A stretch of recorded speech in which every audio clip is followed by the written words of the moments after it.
Hey guys, we'll go ahead and get started here. I think there's a couple more people that will be joining us. Welcome to the fifth and final session of our lunch and learns, listening sessions, whatever, 30 minutes of excellence. Maybe that's what we should call it. Ooh, I like that. We're doing this in celebration and recognition of National Apprenticeship Week. This is the 7th year that Department of Labor and that workforce across the country has celebrated National Apprenticeship Week. Apprenticeship is something that NAWDP is very, very invested in overall, just because of how important it is to workforce, but also because we are a partner in the Center of Excellence grant. I'm not going to go into that because Judy's going to talk about that here just in a little bit. But just to let you guys know kind of what's gone on if you haven't been joining us so far this week. This is going to serve as kind of the summary session.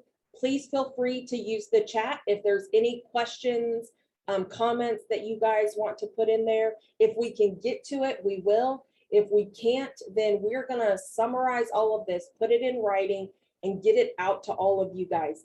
These sessions are also going to be posted on the NAWDP YouTube channel, so we'll give you guys a link to that as well.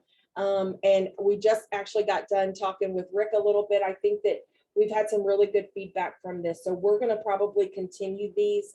We'll work with our partners at Safal to see what's the best way to schedule this. And another very, very important guest that we have on the line is Maria Brady, who is a multi-state navigator out of the Dallas regional office.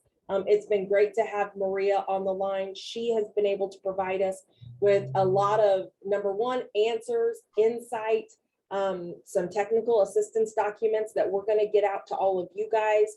So I think there's just a ton of stuff that has come from this. So I want to say thank you, Maria, for giving us your time during National Apprenticeship Week, when I know your time is even more valuable than it is normally.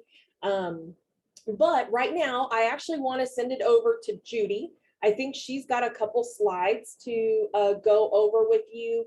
And then when she's done, we'll come back and kind of do some more question and answer. So Judy, go ahead, take it away. All right. Thank you, Melissa. And hopefully you all can see my screen.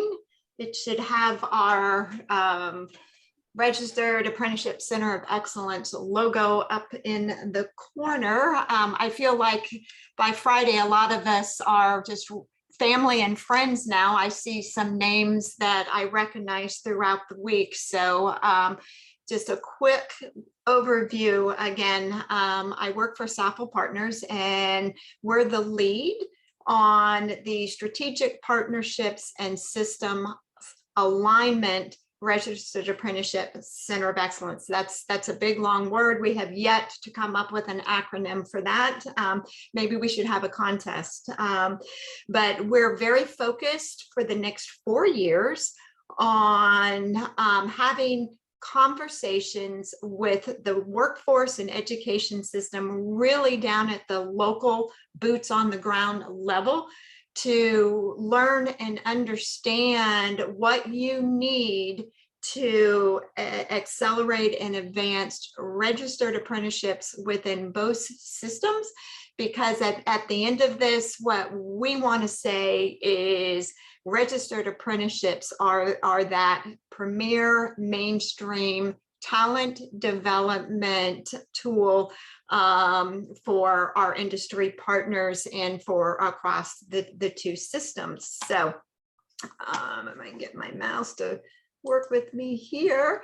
So what is our work involved? I touched on this a little bit. We're going to be providing technical assistance, learning from each and every one of you, and then taking the technical assistance and scaling it at a national level.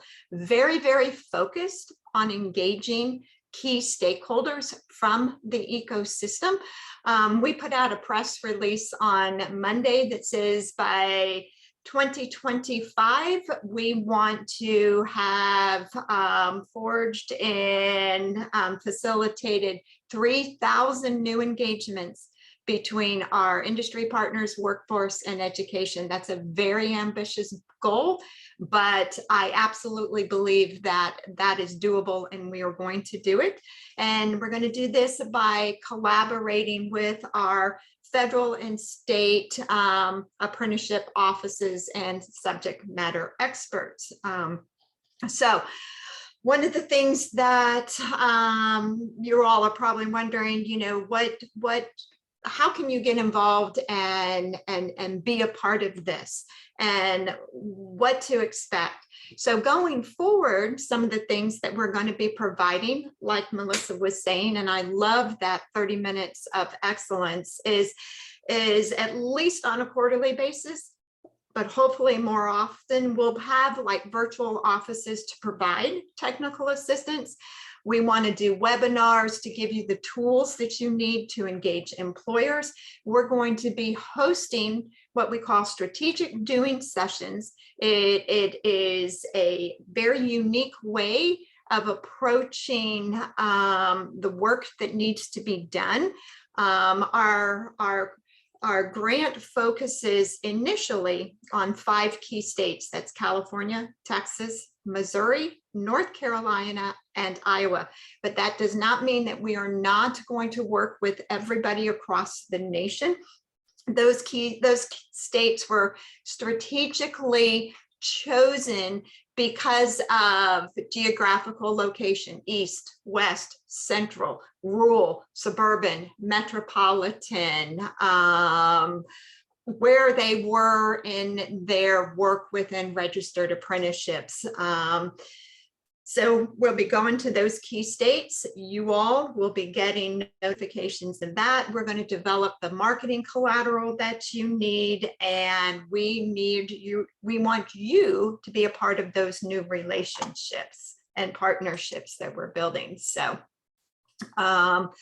again, we want you to participate in landscape assessments. We need you to be brutally honest. We need to know what's working, what's not working. What do you need from the system? This is a very unique opportunity because a lot of times, you know, TEGLs and guidance and policies come from out at the federal level and push down. This is a chance for us to develop the technical assistance, the policies, the guidance at the local level, designed for what you need, and then we'll offer it up and scale it nationally, right? And so we really want to make sure that we're giving you the tools to use WIOA funding to integrate it into the registered apprenticeships. And here's the really, really exciting news. Very soon, and I'm announcing it today, we're going to put out a call for best practices. And we're going to be looking for the proven and promising practices at the local level. And so we're designing what the criteria looks like right now, what the application process is going to be, and we're going to make an announcement very early in 2022. But for those of you at the local level who respond to our call, and if one of your proven practices is one that we choose to scale at a national level, we're going to give you national recognition and hopefully have an award and a presentation and a ceremony. And folks, I come from almost 20 years of working in the workforce system at a local level and doing some state work. There's nothing like being recognized in front of your peers of being one of those innovative best practices regions. So super, super excited about that. And how do you get in touch with us? How do you become involved? Here is my contact information. We've created a email directly for the center work. We're in the process of developing and designing a center website that will go live in just a few weeks. So for each of you, and I know Melissa will do this for us when she sends out the recap, we'll have all of our contact information. So just shoot me an email and says, hey, Judy, I want to know about this call for best practices. I want to be a part of your learning exchange. I want to be involved. I need to know more. I'm committed to being one of your partners, and we'll take it from there. So thank you for allowing me the time, Melissa. Appreciate it. Awesome. Thanks, Judy. So again, just to I guess start out this summary session, there have been 4 things that have come up in every single listening session. The first one is contact information. If you have a question in your state or local area, who do you reach out to? Who is the best person to get you the most accurate information the quickest? So we are going to be putting together a document. Maria has already provided information in a consolidated fashion for all the regional offices. And anyway, we're going to put together a consolidated document. We're going to try to make that interactive, so you guys can just click on where you are and you'll be able to, it'll pop up everybody that you need to know on who to contact. So that's been the first thing that has come up. We want to make that as easy as possible. Again, the Center of Excellence and something that NAWDP, and I know that Judy and Safal want to make sure that we do, there has been a lot of TA that has been put out there on registered apprenticeship. So part of our work is to make that easier to find and easier to use. And so again, kind of with some of that interactive stuff, we're going to try to get that done. The second one that has come up is the allowability of being able to pay for apprenticeship, whether it's the related instruction, the work component. And so, you know, again, we can talk till we're blue in the face on a webinar or a listening session that, yeah, go ahead and pay for it. You guys know as well as I do, if your fiscal department says, that we can't do that, then the idea dies there, right? So we're going to give you guys some references and things to take back to your local area. So if there is a barrier to you guys using WIOA funds for apprenticeship, we can kind of point you in the right direction on how to correct that and overcome that barrier. The third one is the eligible training provider list, or the ETPL. And that is something that, again, Maria has been able to provide a really great document on.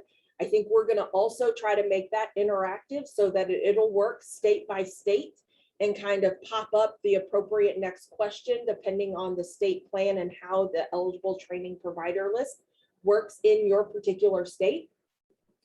The fourth one is selling apprenticeship to employers. And I'm glad that Maria supported. I always call it selling, but I think I'm afraid of using that word because I come from the fiscal side of the house and we could never pay for advertising. We had to call it something else. And so, you know, selling kind of falls into that realm for me. But we want to be able to give you guys the tools on how to sell apprenticeship to employers, to community groups, to all of those people who need to be a part of what's going on, a potential sponsor, which doesn't always have to be the employer. And we're going to get real specific. So let's say you're a business service rep or you're a member of a business service team and your contact at a local business is the HR manager, and the HR manager really doesn't want to have anything to do with apprenticeship. So we need to be able to, how do we talk him or her into going to the next step, maybe bringing in a bigger management team from the company or just selling it to the HR manager, really going through the benefits of registered apprenticeship. The last one is just getting started. Where do we start? So, you know, registered apprenticeship has been a buzzword for a while now. You know, we've talked about sector strategies. I mean, that was a buzzword for a long time. So how do we actually utilize have a registered apprenticeship strategy that can be deployed in the job centers? That way, when a job seeker comes in or a business service team rep has contact with a local employer, that apprenticeship is always an option on the table. And part of that is just knowing how to get started, right? We can kind of claw our way through the rest of it if we can just get started. So, you know, Maria just pointed out, I think, an elevator speech to employers. I know that NAWDP has worked for a long time on an elevator speech for what a workforce development professional is. I'm going to send all of that to you guys because all of you guys are getting ready to hopefully visit with your families for the holidays. I don't know about you. My family still struggles with what I do for a living. What is workforce development? What do you do again? You actually hire people, you get people jobs. Anyway, so I'm going to give you the elevator speech for workforce development professionals as well. All right, Larry posted something. Please describe the overall funding from WIOA, the flow of funds and the amount of funds available for registered apprenticeship initiative. What is the mix of sponsor funding and other funding sources? So that's a really good question, Larry. And I think that's something that we will spell out because we definitely need to line out how workforce dollars come from the federal level to the state level to the local level, how those are allocated for specific programs. So, you know, in some local areas, there's not going to be a special allocation for registered apprenticeship, but there might be a special allocation for supportive service or related training, classroom training, those types of things. You may be in a state or in an area that has a special grant for apprenticeship. If that's the case, then we may be working with a commingled, a braided set of funding. But that's not as scary as it sounds. We can really kind of line that out for you. And I'm a fiscal nerd, so I like that. I'll raise my hand and volunteer to put together that product. Maria, go ahead and if you want to, I know you just sent a chat to everybody, but go ahead and elaborate on that for us. Okay. Let's see. Let me go back to Larry's question. So, because I know I didn't cover everything.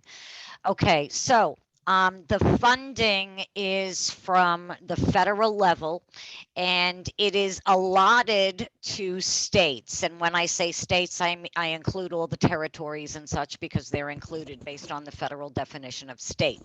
And that is by formula. That's why these are called formula programs. Now, in terms of the funding, states get 3 separate allotments for adults, for dislocated workers, and for youth. By law, in other words, WIOA, they must then allocate, see, federal to state is a lot, state to local is allocate. Yes, I know, chock full of useless information. Anyway, so after it's allocated to locals based on a formula as well. Now, at the state level, there is some money that is set aside. It is kept back for statewide initiatives, but that's basically the flow. And at the local level, the funds go to one-stop operators, and that's where you get into contracted services and things like that. So those are really the entities that get the performance, if you know what I mean, at the job center level. Okay, the amount of funds available for registered apprenticeship initiative. Right now, there are available funds for training. Okay, adult training, dislocated worker training, youth training. So it's not separate by registered apprenticeship, although it may be coded. Well, it is coded separately for registered apprenticeship. So it is another tool in our toolbox. And as has been stated, it is the premier tool, the premier earn while you learn model of talent development and career development. What is the mix of sponsor funding and other funding sources? That depends on your imagination and your how much you can do an environmental scan, in my humble opinion, because there's a lot of funding that is in fact available and more funding is coming once we see a reauthorized National Apprenticeship Act. So for instance, Title IV of WIOA, vocational rehabilitation, they have a lot of funding that supports registered apprenticeship. Title II, adult education education, or, ABE, adult basic education, they can do registered apprenticeship in prisons and, state facilities and such. So, and that happens, by the way. I actually manage a state prison program in the state of Texas. So, okay, what else? I think that kind of covers it. But as Melissa said, there are now grants. Beginning in 2015, we started, for the first time ever, we started giving grant money to support the expansion of registered apprenticeship. When we say expansion, we mean more apprentices, more programs, more occupations. Is that Yep. okay? Yep. No, I think that's great. One of the things that I wanted to point out as well, when we're talking about selling apprenticeship to employers, and this may be a play with the HR managers too that are hesitant, and we've done this in our local area as well. So this might count as best practice, but right now, employers are absolutely scrambling for employees. I mean, I think across the board, every state, every territory, they're scrambling for employees. And how do businesses get those employees? They're going to hopefully post their jobs in our job centers. They're going to advertise. They're going to put up banners. Every McDonald's that you go to has a help wanted. Every place you go has a help wanted. So one of the things that we started doing, and we started doing it with youth, but it works for adults and dislocated workers. It's a feel-good story, and it's something that your local papers will probably run, that your radio stations will run. Very similar to the signing ceremonies that you guys have seen kids do at high school, right? So you have an outstanding cross-country runner, and they're going to sign to go run cross-country with the state university. There's a signing ceremony, and everybody's sitting at the table. It's in the newspaper. I think we need to bring the same kind of recognition to registered apprenticeship, because it is a great career path and step forward. So we have done that. If we have a business who is signed on to registered apprenticeship, sometimes they're the sponsor, sometimes not. Again, we've talked about sponsorship, but we have those same signing ceremonies. So with the employee, the employer, the local job center, that's a great way. If a business, how do you make a business stand out from the other businesses who are all trying to hire the same people in your community? Do some things like that to really get them some extra recognition. Let's talk about the sponsors a little bit, because that's something that I've left off my initial list that I need to add back. In the past, sponsors normally were the employer of record. That is not necessarily the case anymore. Maria, you want to tell us about some different options if the employer's not necessarily super willing to be the sponsor? Sure. There are many different intermediary organizations, and I know that's a big word, and unfortunately people are using it very differently across the country. But there could be entities such as community colleges, even four-year institutions, workforce boards. As I mentioned, the first workforce board in the country to become a registered apprenticeship program sponsor is West Michigan Works in the state of Michigan. There are many different, obviously, unions, what we call JATCs, Joint Apprenticeship Training Committees, which is code for union. There are many different kinds of entities that can be sponsors in addition to employers. Absolutely. So, definitely don't let that stop you. Again, the whole purpose of the work that NAWDP's doing with the COE and the COE in and of itself is to remove barriers to apprenticeship. We really need to get this. We want to be able to push this initiative to utilize workforce to grow registered apprenticeship. That's very, very important. So I'm gonna open it up. We have just a couple minutes left. It doesn't matter, Judy, Maria, but Judy, I'll go ahead and start with you. If there's, one thing that you've heard listening throughout these listening sessions, or one, I guess, final thought before we start putting the summary together and moving forward in the work, what would it be on registered apprenticeship? Wow. What I've heard is our local workforce professionals are really, I'm going to say, very hungry for guidance and support and the assistance anywhere they can get it. I think when you talk about your business services staff and coming from managing business services teams for 15 years, we're the interface between the workforce system and the industry partners at the local level. And what we've been hearing for the last 5 years, pre-pandemic, and especially now post, if we really are out of the pandemic, is where's the talent? And I can't find them. I need people, and they need to look like this with these skills and these competencies.